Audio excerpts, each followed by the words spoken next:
Good morning, friends. Today we are again to provide you online class for the subject Business Studies, class 12th, under the chapter number 5, Organizing. So the topic of the today's online class is the process of organizing. This is the process of organizing, the number of steps, what organizing is required to be completed. We have 4 points under the process. For example, the organizing is not an activity, this is a function of management. So every function should require some series of steps where the one step finished, another step automatically created and starts. So that's why the organizing is completed its work under the process or under the sequence of the some steps. So let's start the organizing with the help of process. But before continuing to the process, let's understand some lines about the organizing which defines the process of organizing more clearly. Organizing is specifying the relationship between the people working in the organization and the work what they require to perform and the resources what they need to complete their objectives. When we talk about the organizing or the management, it should be mentioned here that the total organizing or the whole organizing is divided into few sections or under the few parts. So this bifurcation of the parts in the function of organizing is called the hierarchy of the relationships or the hierarchy of the positions what one organization required to create to complete its activities and targets, what they need to be accomplished within the given resources and within the limited time period. When we talk about this hierarchy of management, this means that we have 3 types of sections under this triangle, and this triangle is showing the whole organization through it. This is divided into 3 levels, where the first level on the topmost position means the top level management, the TLM. Another level that is just below the top level management is the middle level management, and just below the middle level management we have the bottom level management. These levels of management consist of the various position and designation what an organization creates to perform and to complete its activities. See here, when we talk about the top level management, the top level management is the highest position under the organization, जिसमें हम include कर सकते हैं CEO को, जिसका मतलब है Chief Executive Officer of the organization, GM that is the General Manager, and the MD, the Managing Director of the organization. These 3 types of positions are the top level management who has the responsibility to take all the important decisions required for the organization. They are appointed to make policies for the organization. They need to collect the resources for the organization, and the most important work is performed by these position is to make plans for the organization. इसके बाद आता है middle level management, जिसमें हम include करते हैं various managers of the different departments. जैसे कि एक organization अगर manufacturing organization है तो it consists of the production department, it will be consisted with the purchase department, finance department, sales department and marketing department, whatever required by the organization according to the functions operates under this organization. So we are taking the example the production manager, finance manager, marketing manager and sales manager under the middle level management, जो कि अपने अपने department के experts हैं, अपने अपने department के departmental heads हैं, जो कि मिडिल लेवल मैनेजमेंट में इंक्लूड किए जाते हैं। उनके बाद जो इमीडिएट लोअर पोजीशन आती है that is bottom level management, जिसके अंदर हम इंक्लूड करते हैं mostly supervisors and inspectors who are watching, they are supervising upon the workers who are performing on the machineries and expensive equipments of the organization. So they are watching to different workers and employees while they are working in the factories. So when we talk about the relationship among these levels of management, if we are taking the first two levels of management, तो यहाँ पर top level management की position superior मानी जाएगी और उसके under काम करने वाला हमारे लिए सबॉर्डिनेट होगा इस रिलेशनशिप में जो मैंने ये लाइन ड्रॉ की है. So this is the relationship between the TLM and MLM, जिसमें हमारा टॉप लेवल सुपीरियर होगा और उसके अंडर जो भी डिपार्टमेंट है, उसके अंडर जो भी पोजीशंस हैं वो सबॉर्डिनेट हैं. When it comes on the, in order to take the relationship between the MLM and BLM, so here the MLM is the superior who is the higher position and the BLM is the lower position. So that's in order to provide the relationship, the working relationship to them, they will be called superior subordinate relationship. So the relationships are created in such a way so that the one is superior and another is the subordinate, because under this relationship we need that from whom we should take the orders, we should take the instructions to perform the job, and after completing the work to whom we have to report. किसको बताना है कि काम complete हो गया है, किसको बताना है कि काम कंप्लीट नहीं हुआ है, या अगर हम काम कर रहे हैं तो कौन ऐसा है जिसको हमें बताना है कि during the work we are suffering from some problems. So this step says, first of all, the organization is cleared about that under the organization we have to perform number of activities which are required. In some activities are required according to the department, some activities are required according to the objectives, some activities required according to the person's qualification and experience. We should extract each and every excellence and potential of the resources we arrange to accomplish those objectives. So in that way the identification and division of work says we have number of activities or we have so many activities in the organization to perform. लेकिन अब उन activities को हमें पहचानना भी है कि एक organization का पर्पस क्या है क्रिएट होने का, तो वो activities किस तरह की activities वहाँ पे perform की जाएंगी. Once we identified the activities, there is need to divide the activities, the larger activities into some smaller units. वहाँ पे पूरा एक ऑर्गेनाइजेशन में प्रोडक्शन वर्क होता है, that is one activity, but this activity is divided into और classified into some steps also. Under the first step we again need to break out the bigger activity into the smaller activities, such as under the production function we need to complete the production by making some processes, by making some methods. If there is a method of producing pens, so the pen is produced under performing so many steps.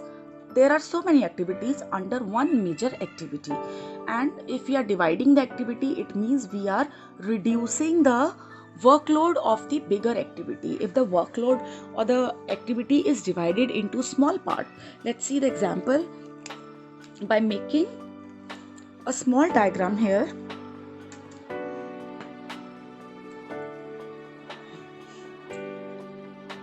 Suppose the whole activity has the workload of 100%. So the 100% workload to give one individual is become the tougher for the person.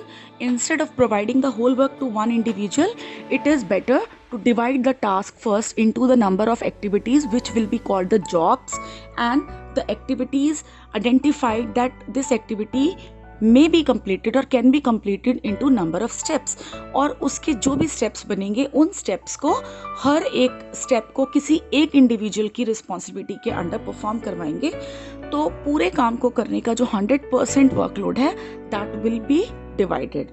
And if the workload is divided, so definitely workload will be divided in such a way so that we can get the best output from the individual. That is the division of work. और division of work अगर काम छोटा होता है तो काम को करने की स्पीड भी ज़्यादा हो जाती है. The people will complete the task in the less time limit and the person will get the chance to repeat the activities to we can say that the activity can be divided in such a way so the person will get the chance to perform more steps rather to performing the whole job at once. So the person will complete his task only one or twice in a day. But if the task is simpler and shorter, so it will be performed more than the twice and thrice what will be done in the earlier position when the workload is more. So if the workload is less, the person is performing its job on the repetitive way, so the person will understand the work more easily. उसको वो 10 step समझने की बजाय अगर वो 1 या 2 steps उसको दिए जाएं करने को और वही स्टेप्स पर उनका फोकस रहेगा तो उसको वर्क करने में जो उसका वर्क ईजियर हो गया है उस वर्क को करने में उसको इंटरेस्ट आएगा और उस वर्क की सारी स्पेसिफिकेशन उसको पता चलेंगी. इफ़ वर्क इज़ स्पेसिफाइड और उसकी स्पेसिफिकेशन आती है तो specification will leads to the specialisation, जिससे उस काम में उस इंडिविजुअल को स्पेशलाइजेशन मिलेगी और वो उस पर्टिकुलर फर्स्ट और सेकंड स्टेप का एक्सपर्ट बन जाएगा और उसको दोबारा वही चीज़ बताने की सुपरवाइजर्स को ज़रूरत नहीं पड़ेगी, उसके सुपीरियर को उस पर टाइम वेस्ट करने की ज़रूरत नहीं पड़ेगी and the whole work will be done in a systematic way. Now come to the point number 2 or the step number 2, that is grouping the job and departmentation. Now we are believing that under the step number 1 we divide the work and we make the division of work in terms of job. हमने जो काम को divide किया है हमने उनको jobs का नाम दे दिया है. अब वो जॉब्स को जो भी हमने काम को डिवाइड करके जो जॉब्स बनाई हैं जो भी सिमिलर नेचर की जॉब है, if the job is related to advertising only तो हमने वो एडवर्टाइजिंग से रिलेटेड जितनी भी जॉब है उनका एक ग्रुप बना दिया. So under the step number 2 the similar jobs are group together and put into one department. हमने जब एक जैसी सभी जॉब्स को पहचान लिया है और उनके वर्कलोड को कम करने के लिए डिवीजन ऑफ वर्क हो चुका है, अब उस डिवीजन ऑफ वर्क को जिसमें जो एक जैसे नेचर की जॉब है उनका हमने ग्रुप बना दिया है. Once the group is created so convert that group into the department, जिसको हम डिपार्टमेंटेशन करना कहते हैं. Basically the departmentation is a process to create the department जो कि एक ऑर्गेनाइजेशन में ज़रूरत है. According to the purpose of the organisation we create some departments.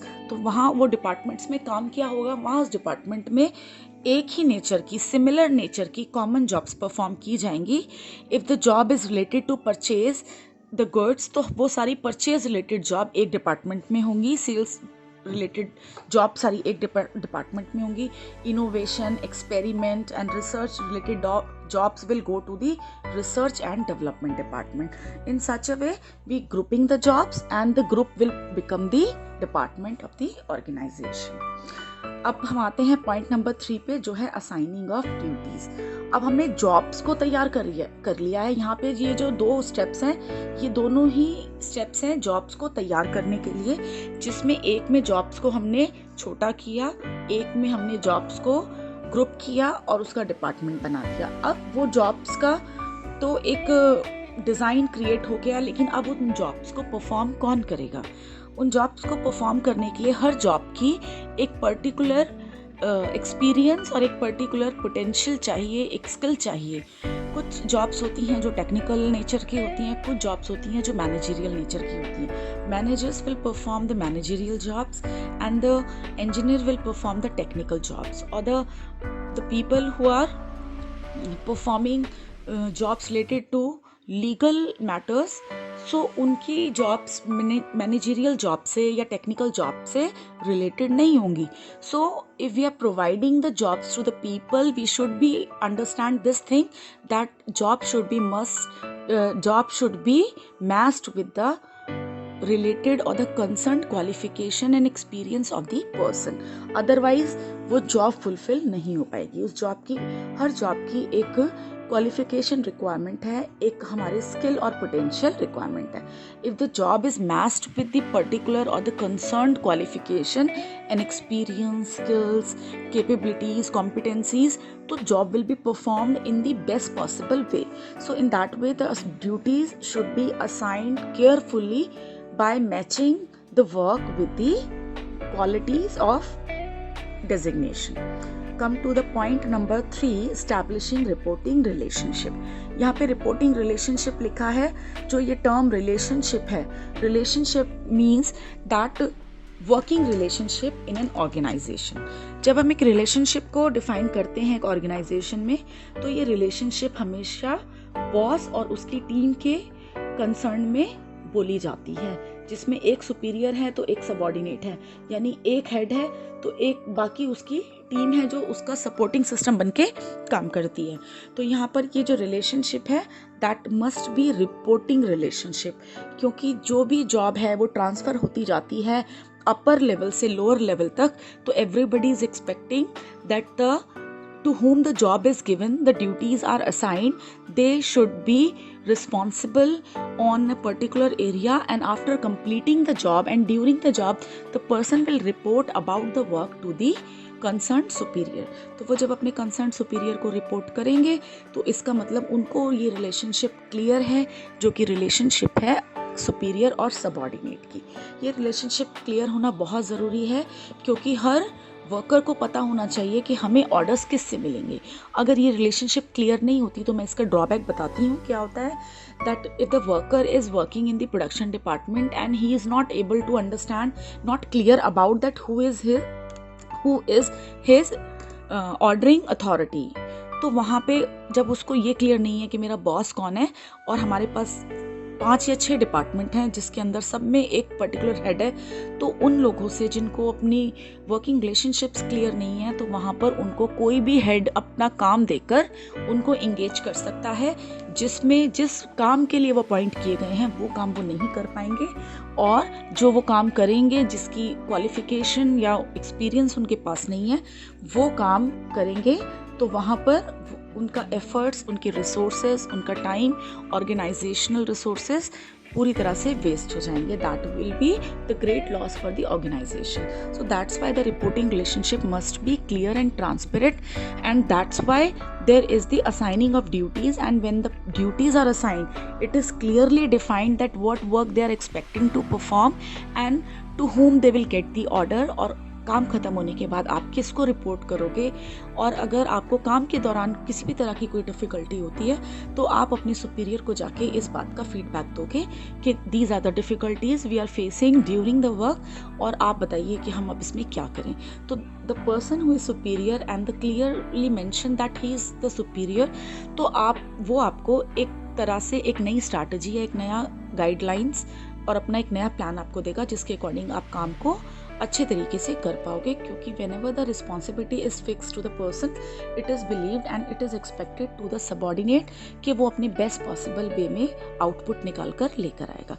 लेकिन आउटपुट लाने के लिए आपको ये पता होना चाहिए कि काम का मेथड और उसके काम को करने की टेक्निक क्या है. सो अगर टेक्निक आपको बता दी गई है, suppose you are a fresher and you understand the work, but while you are working practically आपको वहाँ पे कोई स्टेप, बीच में कोई ऐसा स्टेप आ गया है काम के दौरान जो कि एक हर्डल बन गया है, जिसकी वजह से आप काम को आगे प्रोसीड नहीं कर पा रहे हो. तो in that way if the reporting relationship is clear, you should be able to approach to your concern head, और वो आपको एक नया जो है ब्लूप्रिंट देगा, आपको एक नया वे आउट दिखाएगा जिससे आप काम कर सकोगे. और अंडर द ऑर्गेनाइजिंग हम ये रिलेशनशिप को इस्टेब्लिश करते हैं, जिससे हमारी ऑर्गेनाइजेशन कोऑर्डिनेटेड वे में एक इफ़ेक्टिव वे में काम कर पाती है और हमारे ऑर्गेनाइजेशनल गोल बहुत ही आसानी से अचीव हो जाते हैं. And one more thing should be mentioned here that all the individuals are assigned some authorities matching to their job. तो डेफिनेटली ये तो एक ऑर्गेनाइजेशन में होना ही चाहिए कि जब किसी को ड्यूटीज़ दी जा रही हैं तो वो उनकी जॉब से मैच होनी चाहिए, सो दैट ये जो इंडिविजुअल है अपना फुल कंट्रीब्यूशन उस काम में लगाता है. तो वहाँ पे they have to perform in such a way with the clear relationship because relationship is the way out when the people come into the barriers of the performance. जब हमारे काम में कुछ बैरियर्स आ जाते हैं तो हमें वहाँ पर ये हमारे लिए एक गाइडलाइंस का काम करती हैं जो कि हमारी रिलेशनशिप होती हैं. अगर हमें ये भी पता है कि हमारा सुपीरियर कौन है, उसके साथ साथ हमें ये भी पता होना चाहिए कि हमारे कंसर्न कलीग्स कौन है, जो कि जिनके साथ हमें काम करना है इन अ टीम स्पिरिट. तो हम उनकी भी हेल्प ले सकते हैं. Suppose the one person is not feeling well medically, तो अगर उसकी टीम है, वो टीम स्पिरिट में काम कर रहा है और सभी एक दूसरे को सपोर्ट कर रहे हैं, तो वो कुछ थोड़ी देर का गैप लेकर या थोड़ी देर का रेस्ट लेकर अपनी बाकी टीम को ये बोल सकता है कि आप मेरे बिहाफ पे काम कर लीजिए इस 10-15 मिनट के लिए या जितने भी टाइम पीरियड के लिए उसको रेस्ट चाहिए. तो अगर वहाँ पे टीम स्पिरिट है तो वहाँ पर खाली रिपोर्टिंग रिलेशनशिप ही इम्पॉर्टेंट नहीं है, वहाँ पे हमारा सपोर्ट सिस्टम भी टीम वर्क में काम करना ज़रूरी है. And this result in creation of superior subordinate relationship as well as the creation of the team spirit in the organization, because every individual of the higher authority जो भी वहाँ पर हायर पोजीशन पे काम कर रहा है will become superior and responsible to reduce the mental stress as well as the physical stress of his team. क्योंकि अगर ये दोनों ही स्ट्रेस आपके परफॉर्मेंस में आएंगे तो आपके परफॉर्मेंस के आउटपुट को वो हम किसी तरह से वो नीचे ले आएंगे, जो कि आपके परफॉर्मेंस के लिए या आपके ग्राफ के लिए या आपके इवैल्यूएशन के लिए अच्छे नहीं रहेंगे. So with this step managerial hierarchy gets with this step created and the principle of scalar chain is also followed. क्योंकि scalar chain भी यही कहती है that people are connected on the basis of the positions designed in the organization. Organization में इसी तरह से positions और designation डिज़ाइन की जाती हैं जिससे हम एक series of chain में एक दूसरे से जुड़े होते हैं. अगर एक वर्कर को किसी भी तरह की प्रॉब्लम है तो वो अपनी कंसर्न्ड सुपीरियर से अपनी प्रॉब्लम शेयर करेगा. वो डायरेक्टली जो है मैनेजिंग डायरेक्टर के पास जाके नहीं बोलेगा कि मेरे पेट में दर्द है, कि मेरे को आधे घंटे का रेस्ट चाहिए, और मैनेजिंग डायरेक्टर उस कंडीशन में अवेलेबल भी नहीं होगा, तो उसकी प्रॉब्लम कभी भी सॉल्व नहीं हो पाएगी. So that's why every level has concern superior as well as the concern subordinate to solve the problem within the stipulated time limits. So with this last point, we have completed the topic of process of organizing. I hope you will understand through the books while you are watching this video, and have a nice day. Thank you.